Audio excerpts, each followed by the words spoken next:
ఏకాత్మనగా ఇద్దరు మనుషులు ఉండ కానీ ఇద్దరు మనుషులు ఒకేలాగా మరల్చబడతారు. ఒకే ఆలోచనతో ఒకే మార్గంలోకి వెడతారు.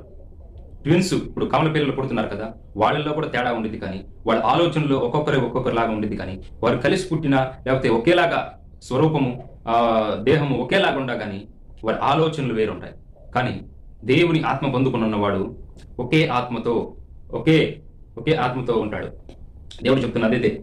ప్రభువుతో కలుసుకునేవాడు మొదట ప్రభువుతో, మన ప్రభు అయిన యేసుక్రీస్తు ఆలోచన ప్రకారం, ఆయన సత్య మార్గం ప్రకారం, ఆయన సత్య జీవం ప్రకారం మనం కలిసి ఉంటే, ఆయనలో ఉంటే, దేవుడు ఒకే మాట అన్నాడు, నేను ద్రాక్షావల్లిని, మీరు తీగలు, మీరు నాలో కలిసి ఉంటేనే మీరు కొద్దిగా ఫలిస్తారు. తీగల వల్ల అల్లుకుంటూ ఒక్కొక్క దాని మీద అల్లుకుంటూ వ్యాపిస్తారు మీరు తీగలుగా ఉండి అన్నాడు. ద్రాక్షావళిలో తీగలు లేకపోతే, కట్టయి ఉంటే అవి ఎండిపోతాయి, బయట పారవేయబడి మనుషుల చేత కాల్చబడతాయి అని దేవుడు చెప్పి ఉన్నాడు, యేసుక్రీస్తు వారు.